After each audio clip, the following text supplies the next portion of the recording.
Talið að fjöldi kvenna sem auglýstar eru í vændi hér á landi sé fórnarlömb mansals. Framboð á vændi hefur aldrei verið meira. Ríki og borg kynntu í dag stórfellda uppbyggingu hagkvæmra íbúða til að koma jafnvægi á húsnæðismarkað. Alltaf 1400 íbúðir verða byggðar á næstu árum. Ekkert samkomulag er í sjónmáli opnun Hormússunds og áfram þrýst á Bandaríkin að ná slíku samkomulagi. Sameinuðu arabísku furstadæmin sögðu sig úr OPEC í dag. Landeyjahöfn hefur verið lokuð stærsta hluta þessa árs og Vestmannaeyingar hafa fengið sig fullsadda af stöðinni. Herjólfur lagði að bryggju á 3. tímanum í nótt eftir 6 tíma siglingu.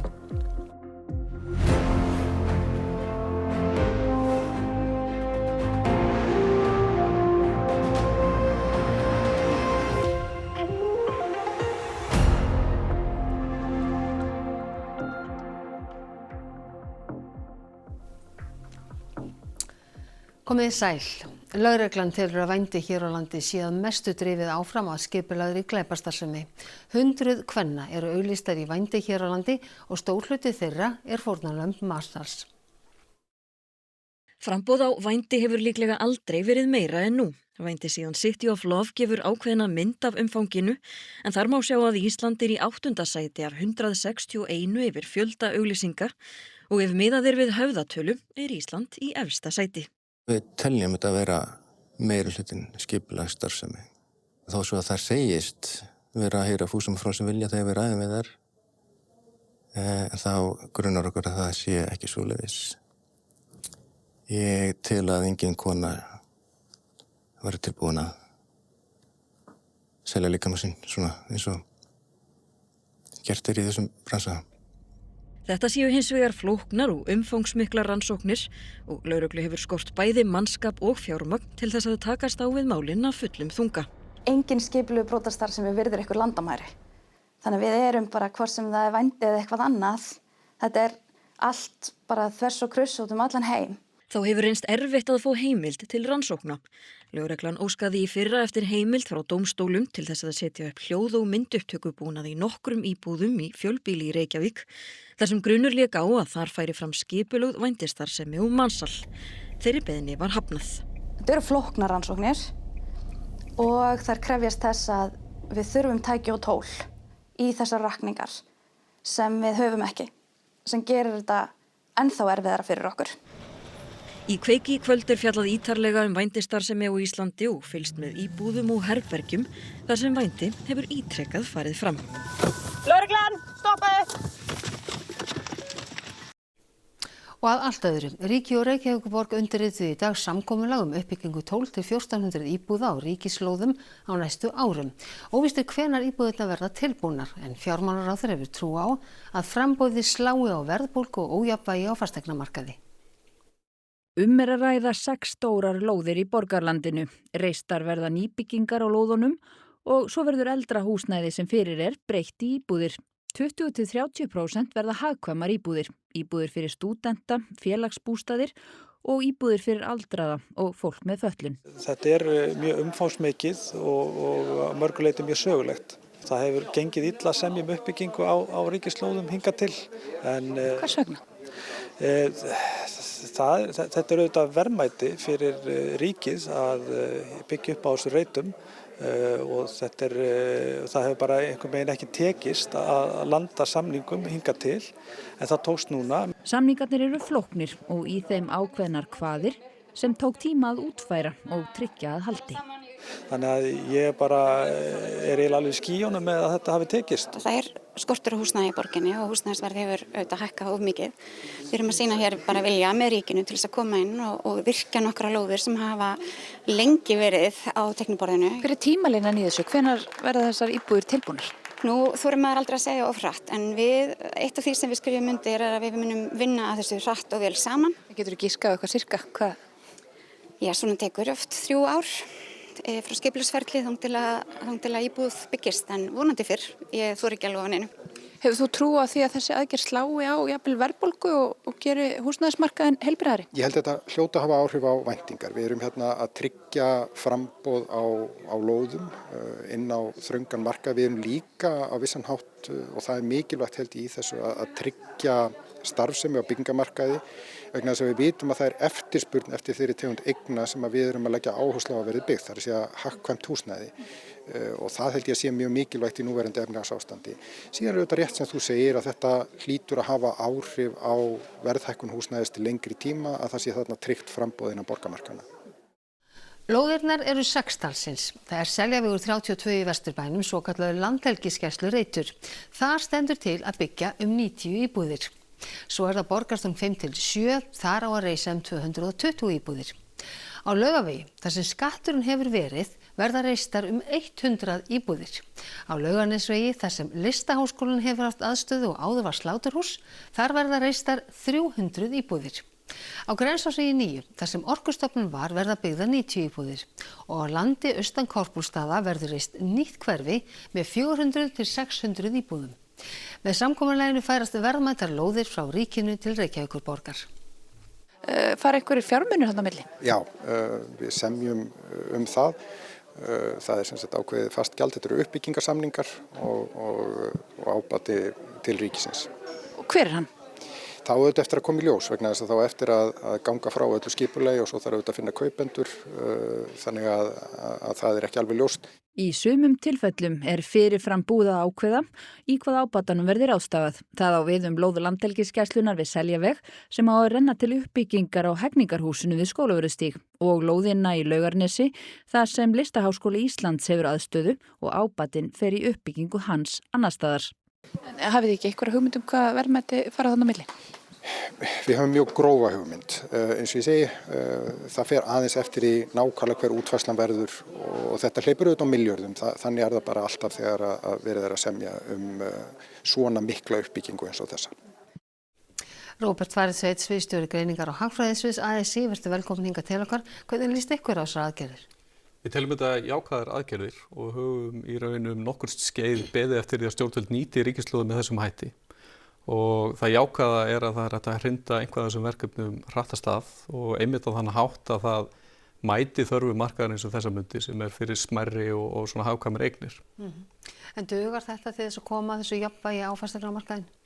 Í okkar huga er það langtíma verkefni að ná jafnvægi á húsnæðismarkaði og þarf margþættar aðgerðir til. Í þessu tilfelli verður að gera ráð fyrir að 20-30% af byggingarmagninu verði hagkvæmar íbúðir. En til samanburðar eru 4.000 fjölskyldur á biðlista eftir íbúðum hjá Bjargi. Þannig okkar huga þarf uppbyggingin að vera til langt tíma en hún þarf líka að eiga sér stað í fleiri sveitafjölum heldur en eingöngu í Reykjavík. En þið ásamt BSRB, þið kynntuð í morgun ykkar greiningu á stöðuna á almenna íbúðakerfinu. Hverjar eru svona ykkar helstu niðurstöður? Það sem við vorum að draga fram á fundinum var í sjálfu sér raunveruleikinn að tekjulægstu á húsnæðismarkaði. Þar sem stór hópur býr við lítið húsnæðisöryggi og íþyngjandi leigu á leigumarkaði. Vandinn sem þessi hópur glímir við þessa mundir er að húsnæðiskaup eru mjög illviðráðanleg og eini valkosturinn er í sjálfu sér leiga á markaðslegum forsendum.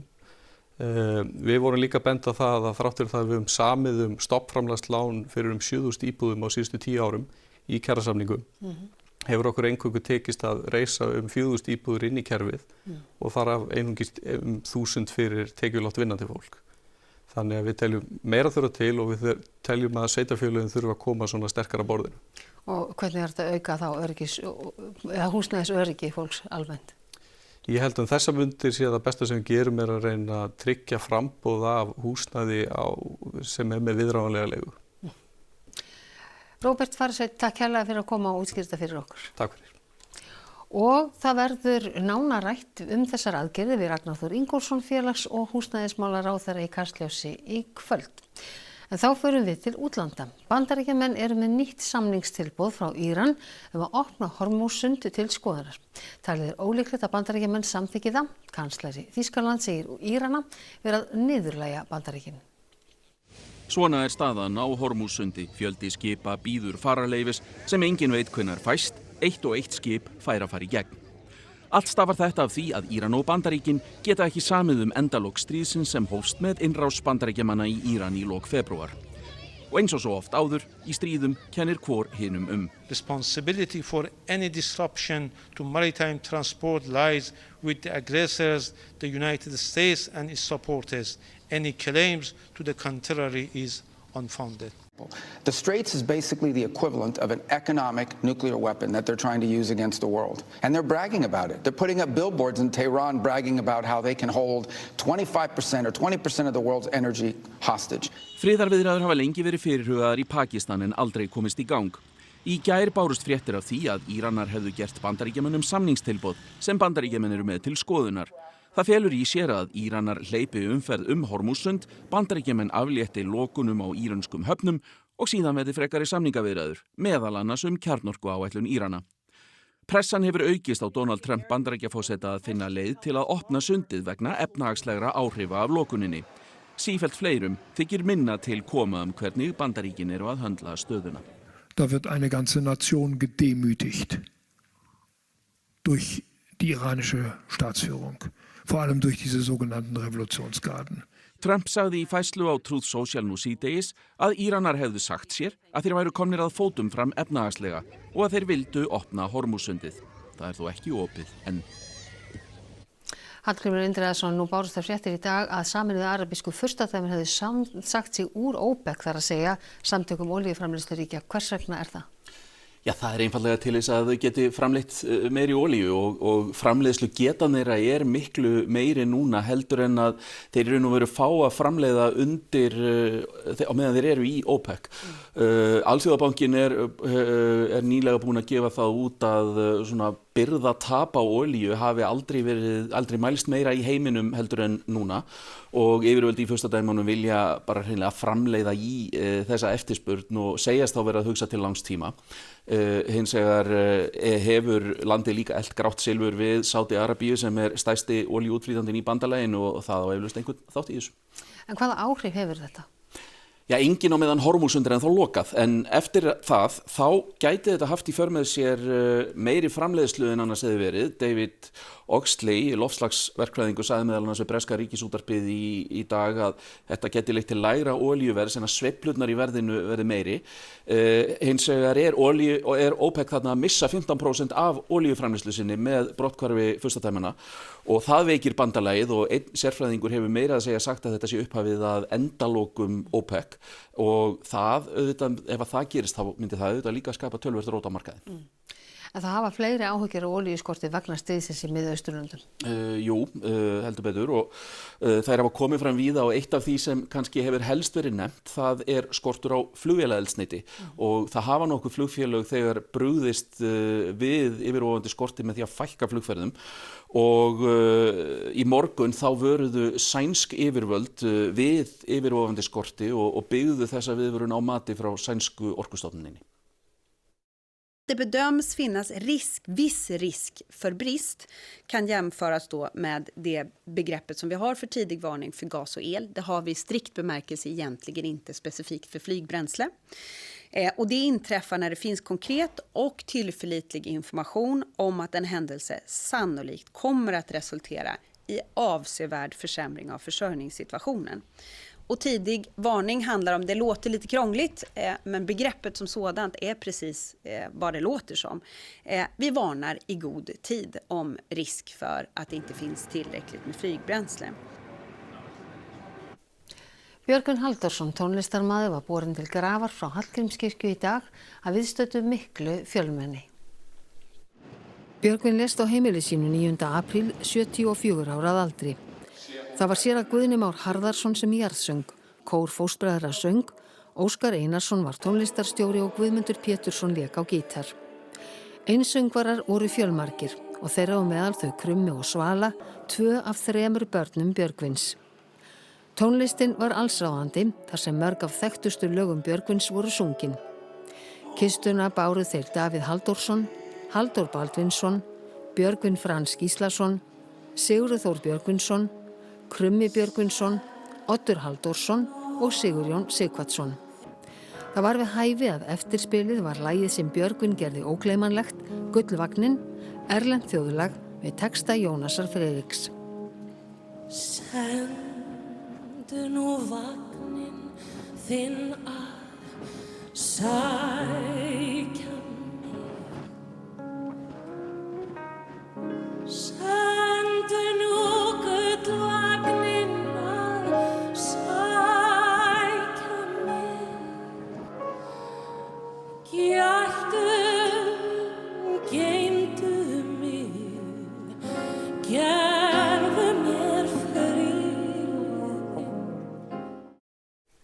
Og það var Sigríður Thorlacius sem þarna söng Gullvagninn þegar kista Björgvins Halldórssonar var borin út úr Hallgrímskirkju. Vestmannaeyingar sjá ekki fyrir endan á ófremdarástandi í samgöngumálum til Eyja og krefjast úrbóta. Herjólfur lagði að bryggju í Eyjum á 3. tímanum í nótt eftir 6 tíma siglingu. Borð voru meðal annars handboltastrákar sem misst hafa marga daga úr skóla vegna stöðunar. Herjólfur hefur ekki getað siglt í Landeyjahöfn nema nokkra daga það sem af ári og því hefur verið siglt til og frá Þorlákshöfn. Vegna bilunar í Herjólfi tekur sú sigling að jafnaði rúma 3,5 klukkustund og aðeins eru farnar 2 ferðir á dag í stað 7. Bilunin og erfið sjófærð var til þess að mikil seinkun varð á kvöldferðinni í gær. Hún tók yfir 6 klukkustundir og klukkan var að ganga 3 í nótt þegar komið var til Hafnar í Eyjum. Borð voru meðal annars handboltastrákar á leið heim úr keppnisferð. Yfirþjálfari yngri flokka IBVF í handbolta segir það hafi verið mjög erfitt að skipuleggja keppnisferðir vegna ástandsins og eins að fá önnur lið til Eyja þegar ferðalagið eins langt og raun ber vitni.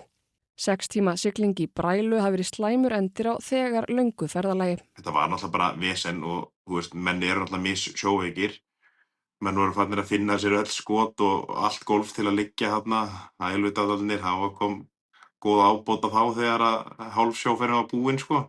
Það var löng ferð, lögðum að stað 8:30 og vorum komin í land eða vorum komin heim 2:30. Margir þeirra sem voru í ferðinni í gær eru líka í fótbolta og álagið við ferðalögin því tvöfalt. Þetta var 19 tíma vinnudagur í gær að keppa 50 mínútur í handbolta. Þannig að maður getur ekki annað en dáðstæðin fyrir dugnað og nenna þessu sko. Bergvin segir að börn og unglingar sem ferðist reglulega vegna íþrótta hafi mist talsvert úr skóla. Margir hverjir lágu bara í fósturstellingunni þarna að reyna að klára þessa ferð og ég efast að þeirra hafi nú mætt í skólan í morgun. Á samanskapi tóku við náttúrulega frí í skólanum í gær líka til þess að keppa þessa leiki. Þetta er búið að taka svolítið marga skóladaga að reyna að klára þetta. Vestmannaeyingar eru flestir komnir með nóg af stöðunni og í gærkvöld var stofnaður undirskriftalisti til að krefjast úrbóta í Landeyjahöfn.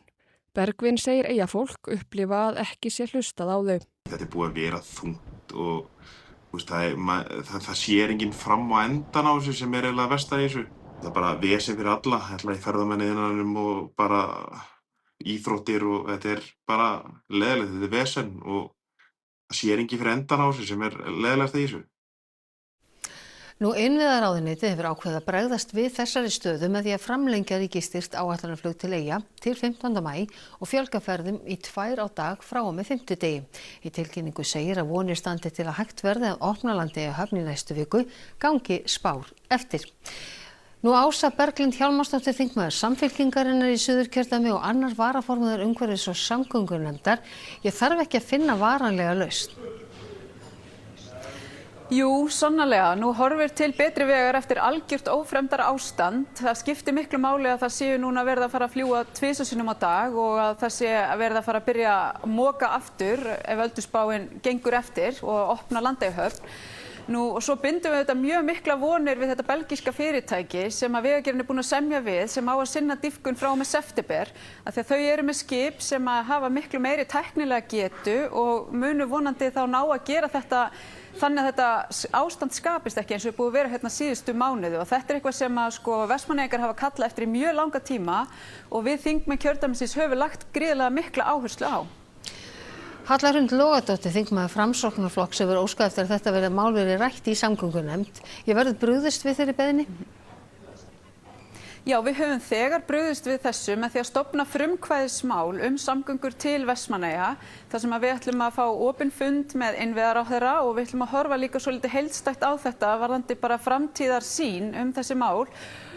Þarna bindum við líka mikla vonir við niðurstöður sem er að koma frá danskri straumfræðistofu sem er búin að vera að rannsaka aðstæður hérna við Landeyjahöfn og er að leggja fram tillögur framtíðarlausnir til þess að höfnin virki eins og hún á að gera. En Ása Berglind, rétt í lokin, hvernig metur þessa stöðu eins og hún er núna í dag? Já, þetta eru bara óboðlegar aðstæður fyrir Vestmannaeyinga, fyrir íbúa og atvinnulíf og þetta eru auðvitað ekki eitthvað sem er nýtt. Þetta er búið að vera vonlaus staða í svolítið langan tíma, mörg ár og bara mjög leiðilegt að skipið hafi þurft að bila á sama tíma og veðuraðstæður eru búin að vera með þeim hætti að það hefur ekki verið hægt að opna Landeyjahöfn sem hefur yfirleitt tekist svona upp úr mars mánuði. Þannig að þetta er búið að vera mjög vondar aðstæður og ég finn til með Eyjamönnum að þurfa að búa við þetta og við verðum auðvitað að finna einhverja framtíðarlausnir sem virka. Ása Berglind Hjálmarsdóttir á Alþingi, bestu þakkir fyrir þetta. Og við snúum okkur að allt öðru. Donald Trump, forseti Bandaríkjanna, lagði áherslu á vináttu við Bretland þegar Karl III Bretakonungur heimsótti Hvíta húsið í dag. Karl kom til Bandaríkjanna í gær og hitti þá meðal annars Trump í Hvíta húsinu. Kvöldinu var svo eitt í garðveislu í breska sendiráðinu. Í dag hittu konungshjónin Trump og forsetafrúna að nýju þar sem hátíðleg móttaka fór fram. Tilefni heimsóknarinnar 250 ára afmæli Bandaríkjanna en jafnframt stefnt að því að reyna að treysta samband þjóðanna sem hefur reynt á undanfarnar vikur. Karl ávarpar í þessum töluðu orðum bandaríska þingið en Trump hrósaði sambandi þjóðanna í ræðu sinni í dag.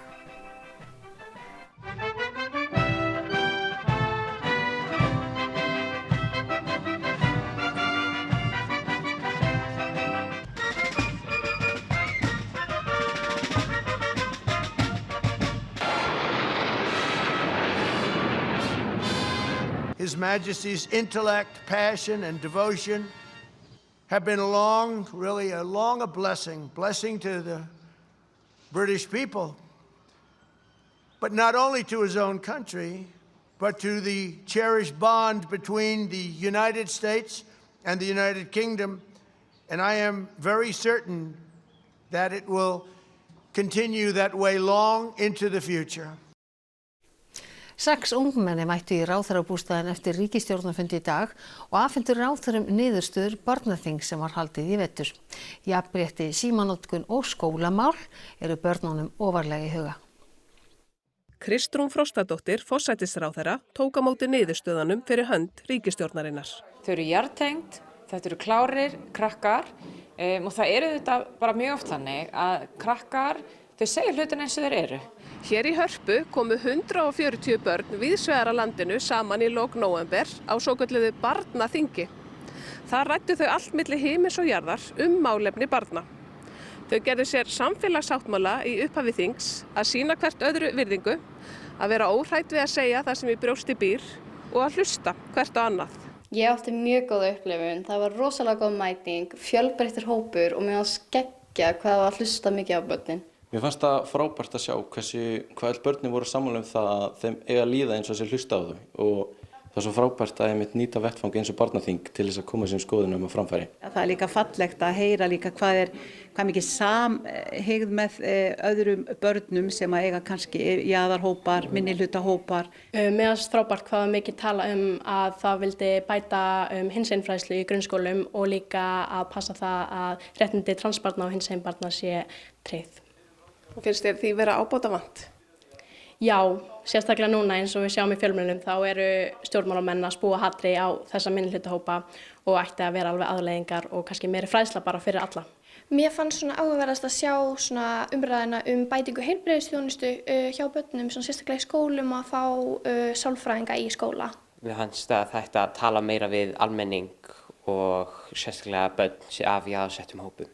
Ég sé það fyrir mér að kenna meira ensku en kannski frönsku eða latínu. Þannig að þér finnst að þau eru ekki vera svona mikil áhersla á dönskuna? Nei, mér finnst það ekki. Þetta eru klárir krakkar, þau eru eftirtektarsöm, þau taka vel eftir í kringu sig, þau eru meðvituð stöðu mála en þau vilja líka Íslandi vel og við getum verið mjög stolt af þeim. Og þá það veðrið. Suðvestan 8 til 18 metrar á sekúndu á morgun. Það eru hvassast norðan til. Víða skúrir eða slydduél en létt skýjað á norðaustur og austurlandi. Hiti verður á bilinu 3 til 13 stig og það verður mildast austanlands. En við fjöllum nánar veðurfréttir að loknum íþróttafréttum. Snorri Steinn Guðjónsson gerir 7 breytingar á leikmannahópi karlalandsliðsins í handbolta fyrir leikina 2 gegn Egyptalandi í maí. Þetta er risa tækifæri fyrir alla sem eru í þessum hóp. Dregið var í 16 liða úrslit Mjólkurbikars kvenna í fótbolta í dag. Bikarmeistararnir fá snúið verkefni. Við hefðum alveg getað fengið auðveldari leik en það var bara gaman. FH jafnaði við Val í úrslitum úrvalsdeildar karla í handbolta í gærkvöldi og oddaleikur IBVF og Hauka í undanúrslitum kvenna í gangi akkurat núna. Og KR með fullt hús stiga og skorar liða mest þegar 4 umferðir eru búnar af bestu deild karla. Íþróttir eftir andartak. En áður en við kveðjum ykkur í kvöld þá ætlum við að rifja upp helstu atriði fréttatímans. Talið að fjöldi kvenna sem auglýstar eru í vændi hér á landi sé fórnarlömb mansals. Framboð á vændi hefur aldrei verið meira. Ríki og borg kynntu í dag stórfellda uppbyggingu hagkvæmra íbúða til að koma jafnvægi á húsnæðismarkað. Allt að 1400 íbúðir verða byggðar á næstu árum. Ekkert samkomulag er í sjónmáli opnun Hormússunds og áfram þrýst á Bandaríkin að ná slíku samkomulagi. Sameinuðu arabísku furstadæmin sögðu sig úr OPEC í dag. Landeyjahöfn hefur verið lokuð stærstan hluta þessa árs og Vestmannaeyingar hafa fengið sig fullsadda af stöðu mála. Stjórnvöld ætla að fjölga ríkisstyrktum flugferðum tímabundið til 15. maí. Þessum fréttatíma er að ljúka og það er komið að íþróttum og veðri og svo fylgja Kastljós og Kveikur. Svo minnum við á oddvitaumræður klukkan 20:55 og nú er röðin komin að Garðabæ. En næstu fréttir er í útvarpinu klukkan 10 í kvöld og nýjustu fréttir má alltaf finna inn á ruv.is. Við á fréttastofunni við ætlum hins vegar að segja þetta gott að sinni. Verið sæl.